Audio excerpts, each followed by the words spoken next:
प्रिय विद्यार्थियों नमस्कार। बीएससी सेकेंड ईयर प्राणीशास्त्र की कक्षा में आपका हार्दिक अभिनंदन। आज हम बीएससी सेकेंड ईयर के प्राणीशास्त्र के पेपर की तीसरी यूनिट के 10वें अध्याय का सेकंड वाला जो पोर्शन है, जिसमें इनलैंड मैराइन एंड यूस्चराइन फिशेस है, इन यूस्चराइन फिशेस को हम देख चुके हैं। आज देखेंगे मैराइन फिशरीज। मैराइन फिशरीज, इसके लिए मैं नरेंद्र पब्लिशिंग हाउस दिल्ली की पुस्तक का प्रयोग करूंगा और इस पुस्तक से ये अध्याय आपको समक्ष प्रस्तुत करूंगा।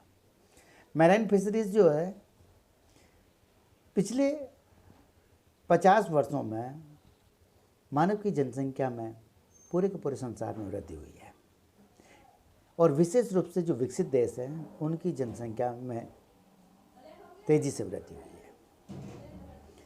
अकेले भारत में जो पॉपुलेशन है 1000 मिलियन की जो है को क्रॉस कर गया है, जबकि जो एग्रीकल्चर प्रोडक्शन है वो भी बढ़ा है, लेकिन जो per capita availability of the food है वो अभी भी कम है।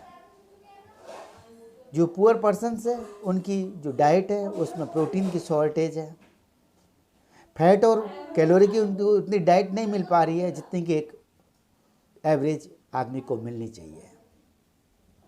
इसलिए इस प्रोटीन के शॉर्टेज को, फैट और कैलोरिक वैल्यू को बढ़ाने में समुद्री जो भोजन है और मछलियाँ जो है एक महत्वपूर्ण भूमिका निभा सकती है, क्योंकि मछलियाँ और समुद्री फूड के माध्यम से एक संतुलित आहार जो है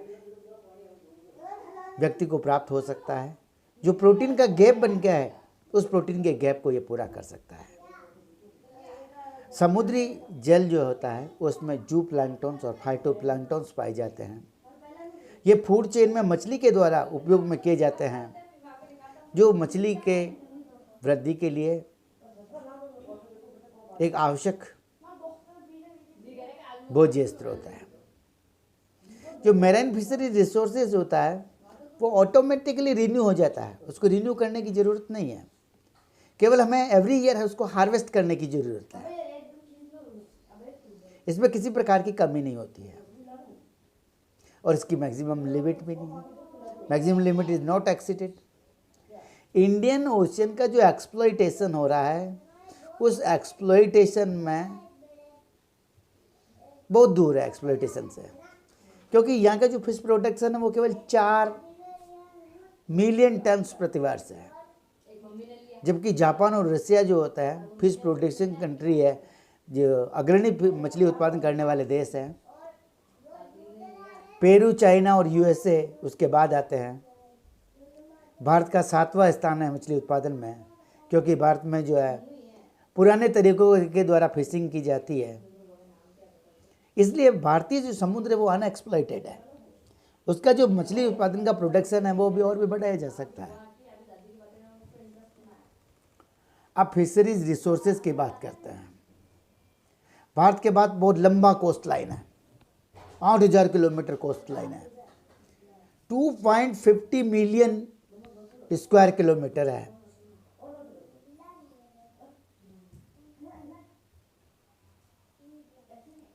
इसको इंडिया का एक्सक्लूसिव इकोनॉमिक जोन EEZ जो होता है वो 2.02 मिलियन स्क्वायर किलोमीटर है, जो मछली उत्पादन की जो है अपार संभावनाओं को प्रस्तुत करता है। इंडियन ओशियन जो होता है, Antarctica has an area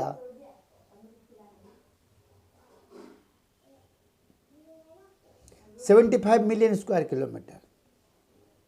marine fish production जो होता है पिछले 25 वर्षों में बढ़ा है, और वो भी वेस्ट कोस्ट पर। वेस्ट कोस्ट जो है फिश प्रोडक्शन का 70% का कंट्रीब्यूट करता है, जबकि ईस्ट कोस्ट पर केवल 30% ही है। मैराइन फिशरीज के रिसोर्सेज हैं उनको 3 श्रेणियों में विभक्त किया जाता है। इन 3 श्रेणियों में से पहली जो श्रेणी है वो कोस्ट लाइन श्रेणी है या इनशोर फिशरीज कहा जाता है।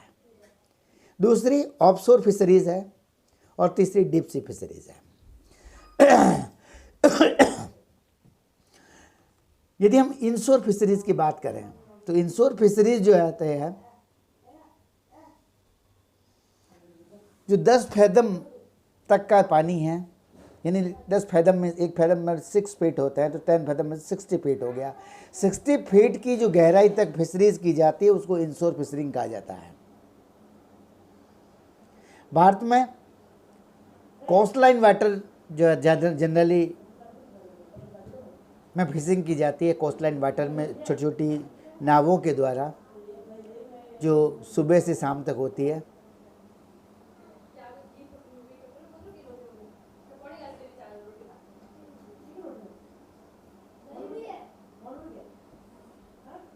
Offshore fishing denotes the fishing in the area between 10 to 40 fathoms deep, which is done mainly by the technical fishing boats. Deep sea fishing consists of exploitation of the fishing resources beyond the 40 fathom, and this is done by larger boats and bigger vessels and the refrigeration facility. Offshore fisheries जो होती है, fishing का जो 10 से 40 fathom तक की depth का area होता है, उस डेप्थ के एरिया को ये डिनोट्स करती है। और ये फिशिंग जो है टेक्निकल फिशिंग बोट्स के द्वारा पूरी की जाती है, मैकेनाइज्ड फिशिंग बोट्स के द्वारा। डीप सी फिशिंग में फिशिंग का जो एक्सप्लॉयटेशन रिसोर्स है वो 40 फैथम से अधिक होता है, और ये बड़े आकार की नावों के द्वारा, बिगर बोट्स और बिगर वेसल्स, ये रेफ्रिजरेशन फैसिलिटी के द्वारा पूर्ण की जाती है। However, marine fishery resources have not been fully exploited, and large-scale fishing operations were started after independence with the help of the Norway, Japan, and USA. Offshore and deep-sea fishing stations were opened by the government of India at Bombay, Calcutta, Cochin, Tuticorin, Visakhapatnam, etc. Use of modern mechanized deep-sea fishing has been increased the catch considerably and has also enabled fishing in distant offshore and deep sea water.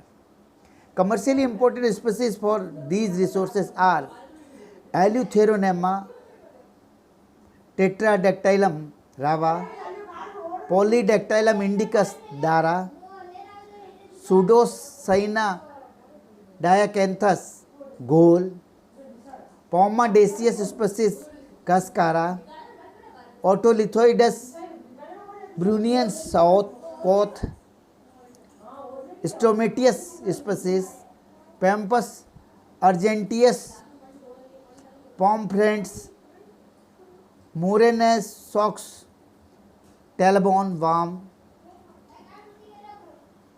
and Legnanthus silver bellies. Besides this, some catfishes, shark, rays, prawns and shrimp are also caught in high quality. यहाँ ये कह रहे हैं कि जो marine fisheries resources होते हैं उनका अभी पूर्णतः एक्सप्लॉयटेशन या शोषण नहीं हुआ है। लार्ज स्केल जो फिशिंग ऑपरेशंस हैं वो आज़ादी के पश्चात प्रारंभ हुए हैं नॉर्वे, जापान और अमेरिका में। ऑफशोर और गहरी सागर की जो फिशिंग स्टेशंस खोल दिए गए हैं भारत में, भारतीय सरकार ने बम्बई, कलकत्ता, कोचिन, तुतीपुरम, विशाखापट्टनम में इस प्रकार के स्टेशन खोले हैं।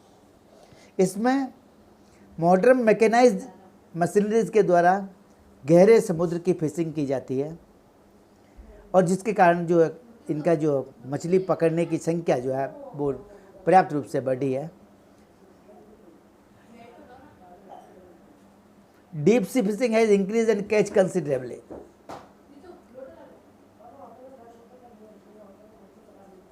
And has also enabled fishing in distant area, जो दूर के एरिया, ऑफशोर के एरिया, गहरे सागर के एरिया है, वहाँ पर मछली पकड़ा जाना सुगम हो गया है। जो कमर्शियली इम्पोर्टेंट मछलियाँ यहाँ पकड़ी जाती है वो जो है एल्यूथेरोनेमा टेट्राडेक्टाइलम, जिसे रावा कहते हैं, पॉलीडेक्टाइलम इंडिकस जो दारा कहलाती है, सूडोसिएना डाइकैंथस जिसे गोल कहते हैं, पामाडेसियस स्पीसीज जिसे कस्कारा कहते हैं, ओटोलिथोइडस ब्रूनियस कॉथ कहते हैं, स्टोमेटियस स्पीसीज, पैम्पस अर्जेंटियस मुरेन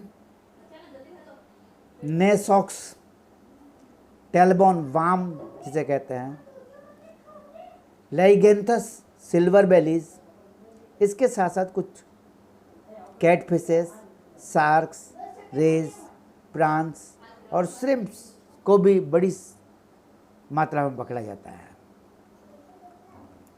अब बात आती है कोस्टल फिशरीज की।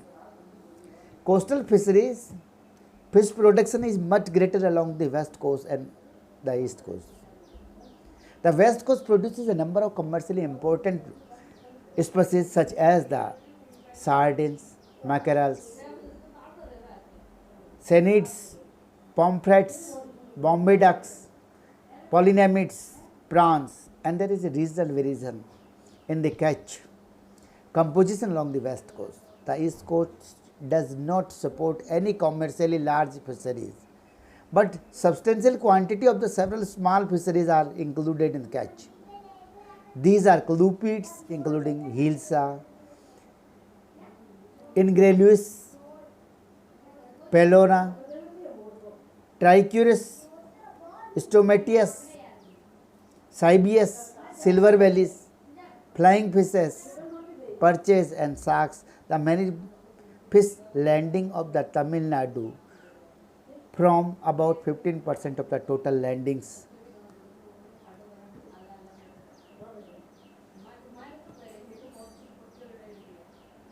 पूर्वी तट की तुलना में पश्चिमी तट पर मछली का उत्पादन अधिक है। पहले ही बता दिया कि पश्चिमी तट पर 70% उत्पादन है, पूर्वी तट 30% कंट्रीब्यूशन है फिश प्रोडक्शन का। वेस्ट कोस्ट पर पकड़ी जाने वाली मछलियों में व्यापारिक महत्व की जो मछलियाँ होती है वो अधिक है। इन मछलियों में सार्डिन्स, मैकेरल्स, सियनेट्स, पॉम्फ्रेट्स, बॉम्बे डक्स, पॉलिनेमिड्स और प्रांस मुख्यतः है। जो मछली वेस्ट कोस्ट पर पकड़ी जाती है उसके संगठन में क्षेत्र वाइज भिन्नता पाई जाती है।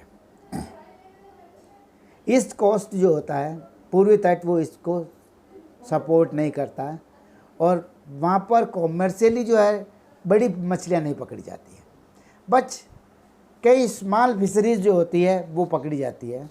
इनमें मुख्यतः क्लूपिड्स है। क्लूपिड्स में हील्सा है, इनग्रेलियस है, पेलोना है, ट्राइक्यूरियस है, स्टोमेटियस है, साइबियस है, सिल्वर बेलीज है, फ्लाइंग फिशेस है, परचेज है और शार्क्स है।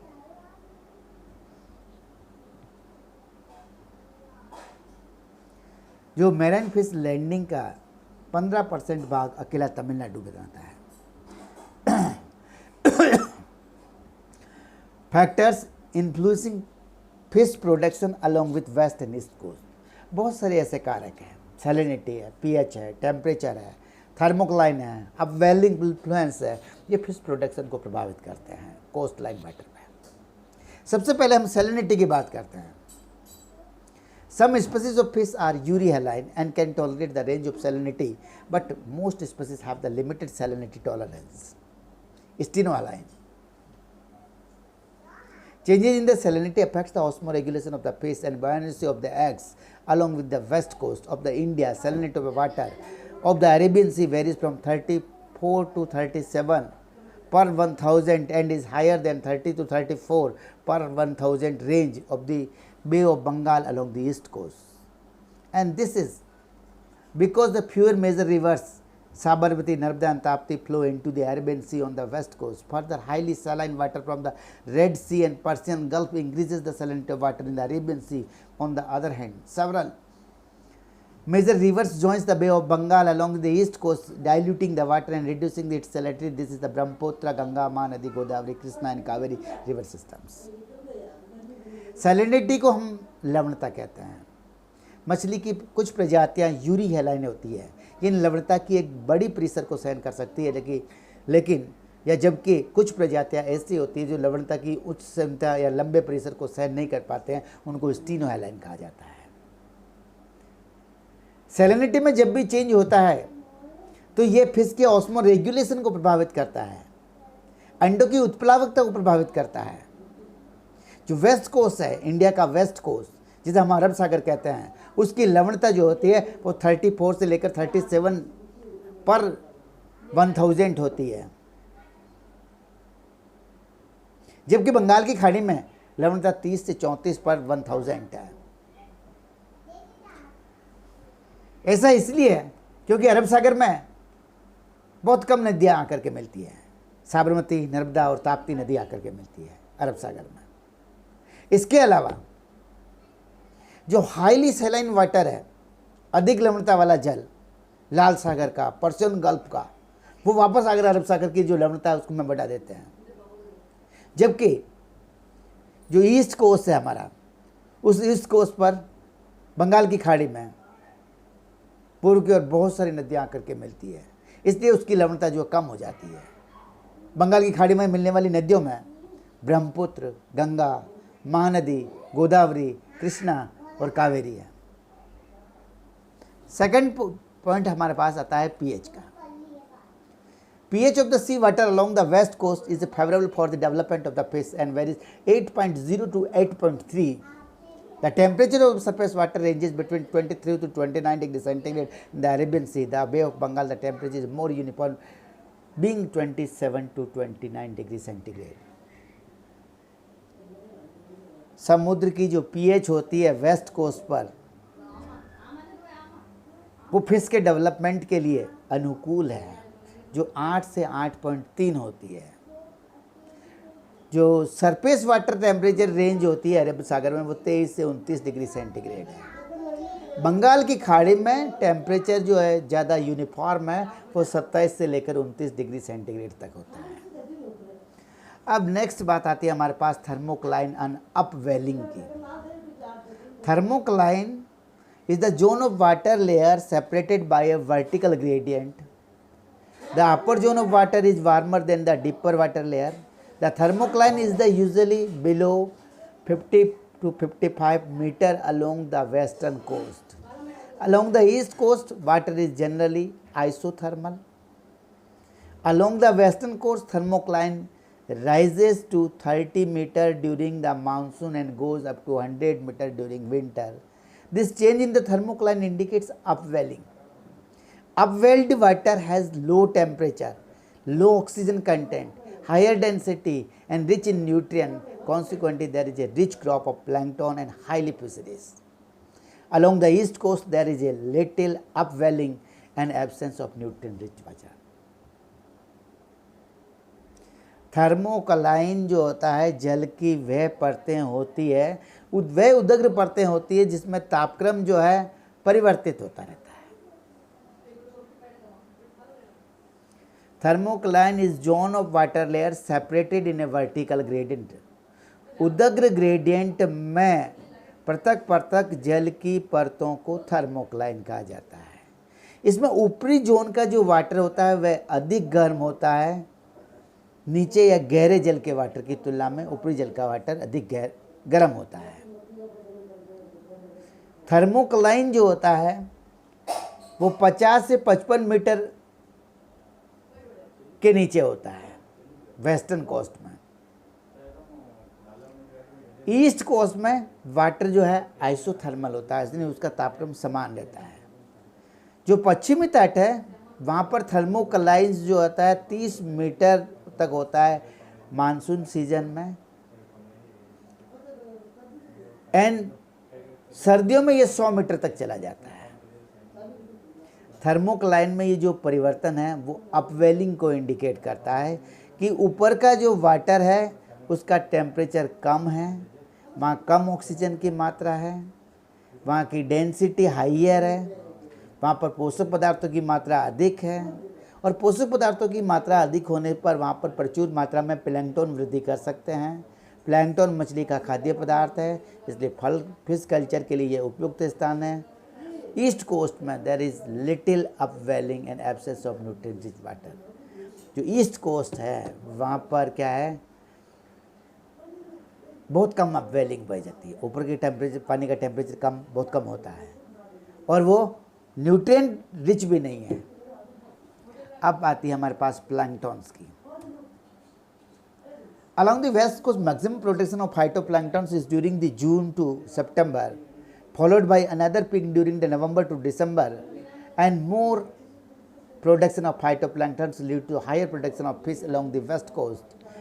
However, much less phytoplankton is produced along the east coast and hence low yield of fish.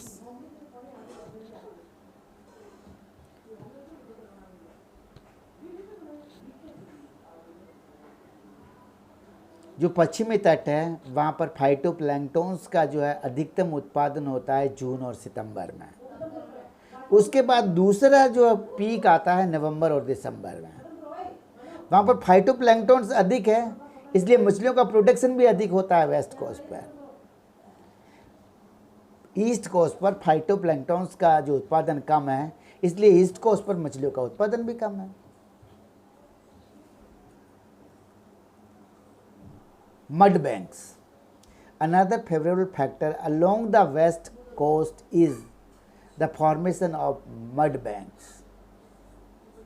During monsoon, silt-laden water comes into the surface in a large area along the west coast and is rich in nutrient. As a result, production of plankton high in these mud banks and huge number of fish and plant rich.